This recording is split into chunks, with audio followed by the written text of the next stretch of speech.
What is up, my friends? And we have finally come to that point, the last home game of the campaign for Jurgen Klopp's men. Unfortunately, the gaffer won't be on the touchline for it, but I'll go through that and a lot more in a couple of moments. So I want you to let me know your thoughts, as always, on the team that I picked, the scoreline that I've gone with, and of course your thoughts ahead of the game. As you know, we are being proudly brought to you by our friends at Circl, the football sweepstakes game. You know all about Circl at this point, but I just have to draw your attention once again to their brand new product, Match 5 Millions, where you can match 5 numbers from 5 chosen fixtures for your chance to win £1 million. If you want to join us, scan the QR code in the top right hand corner or have a look in the description of this video where you will find the link. You need to be a UK resident, you need to be aged 18 plus, and of course you need to be aware that it is a gambling product and we always urge you to gamble responsibly.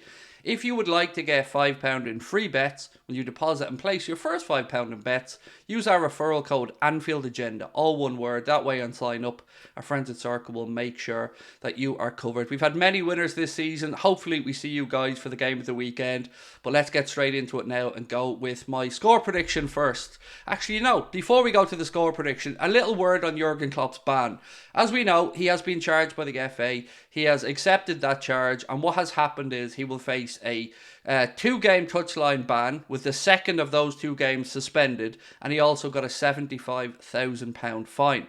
Now that means that he won't be on the touchline this weekend for the game against Aston Villa, the last home game of the season. It sucks, it's a kick in the nuts, but at least this is the end of this chapter, and I hope in the future that the FA and the Premier League keep the same energy for other managers who do similar things. So look, let's get stuck into it now, and we'll start off with the score prediction.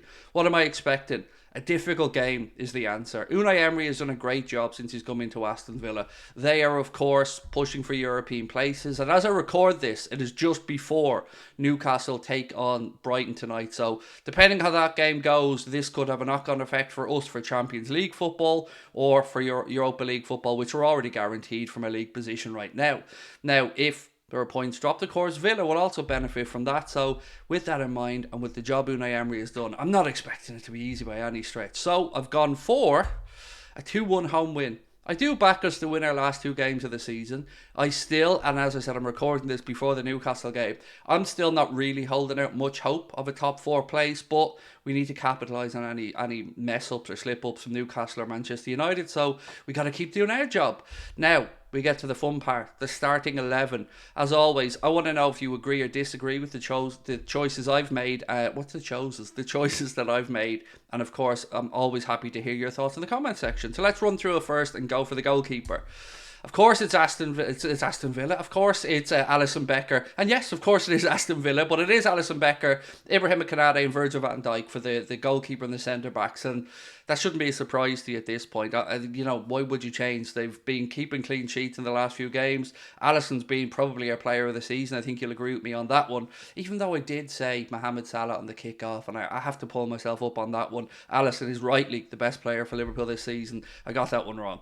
So, Van Dijk and Konate in the centre-back positions. And then, of course, in the full-back positions, no changes there either. It's going to be Andy Robertson. It's going to be Trent Alexander-Arnold. That's fairly straightforward. The team pretty much picks itself from that regard. Normally, I'll say to you, when we move to the midfield, this is where it gets a little bit tricky. This is where I have to get a bit creative. But no, even at that, it's pretty much still as you will expect. It is the second last game of the season, so we don't really have any need to rest people, rotate people. You need to be going with your best 11.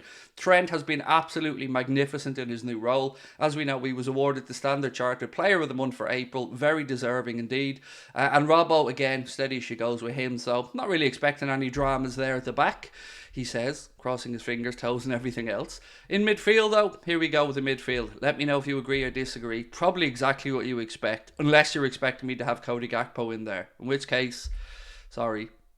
Jordan Henderson on the right, Curtis Jones on the left, and Fabinho in the holding role. Now this isn't because I don't want Cody Gakpo in the team. If I thought that Darwin Núñez was going to be fully fit and available and ready to go, and not carrying any lingering effects of that boo-boo on his toe, then maybe I would have Cody Gakpo in midfield. I certainly do have him on my team, so don't worry about that. But as you can see, Jones, one of the first names on the team sheet right now. And yes, I'm eating humble pie. A lot of other people are eating humble pie, but I couldn't be any happier to do it. I want Jones to succeed. I want everybody that joins Liverpool Football Club to succeed.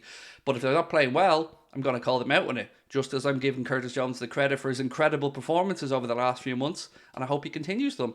Speaking of a renaissance, and speaking of a bit of a redemption arc, Fabinho. We can't ignore the fact that he has also become more like the Fabinho we've gotten used to in recent years, so hopefully he can continue it as well. And on the right-hand side there, yes, look, Jordan Henderson, if there's no Darwin Núñez ready to start, I think it's a common sense one, especially for this game against Villa. Their midfield, pretty decent. John McGinn's had a very good season again with Aston Villa. Up top for them as well. I mean, goals keep coming, don't they? And the performances keep coming as well. Should we have signed Ollie Watkins? I guess we'll leave that open to debate. I remember speaking with Darren McAnthony, the Peterborough chairman, and he said that he would have absolutely gone all in for Ollie Watkins at Liverpool. I think we're all right with what we have, but I do think it's going to be a difficult game. It really is. Villa are going to come to play, and Coutinho's going to see what it's like when a real legend of the club gets sent farewell from Bobby Firmino. I mean, I hope Firmino, I'm sure they'll have a little word with each other, but I hope Coutinho sees what treatment Bobby Firmino is going to get as a Liverpool legend, and maybe wonder to himself what could have been. As they said to him, if you stay here, do well, they'll build you a statue. If you go elsewhere, you're just another player. So, moving into the attack now, and again, there's no real surprises here.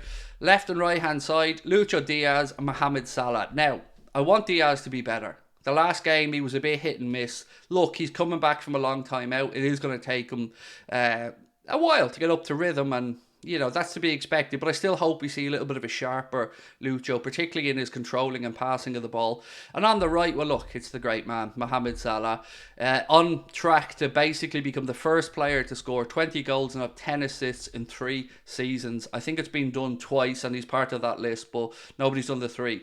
So they've done 20 goals and 10 assists. No one's done the 3, not even Henry or other players who've had pretty remarkable careers, but our boy can do it.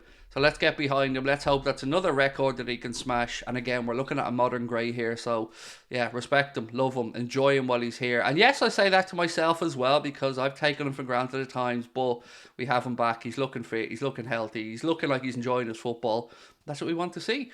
And then through the centre, it's probably exactly who you're expecting. Will I go with Jota? No, of course we go with Cody Gakpo. Cody Gakpo has been a revelation since he joined the club. He had a little bit of a couple of games to get to grips with the way that we play, but then from that point on, he's just getting better and better and better with each performance, and he's almost undroppable. No, he is undroppable at this point, actually. He is just undroppable. So yeah, I hope that we show the same patience and the same respect to Darwin Núñez as he looks to get his Liverpool career off to a better start next season that he's had. Now this season, Darwin hasn't done bad. If you look at the first season for somebody coming to a new club, I think he's about 15 goals at this point. I don't think that's too shabby, but apparently some of our fans do. I think we should be giving him a little bit more space, and as Klopp and Linder said, he is a long-term project. So look, that is my starting 11. I want to know your thoughts in the comment section as always. Do you agree? Do you disagree? What type of a game are you expecting? And what are your thoughts on Jurgen Klopp's touchline ban and £75,000 fine?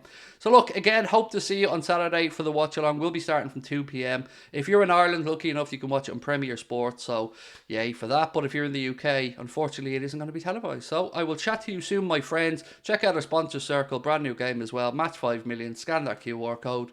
You know the rest. Talk to you soon. Take care. Bye-bye.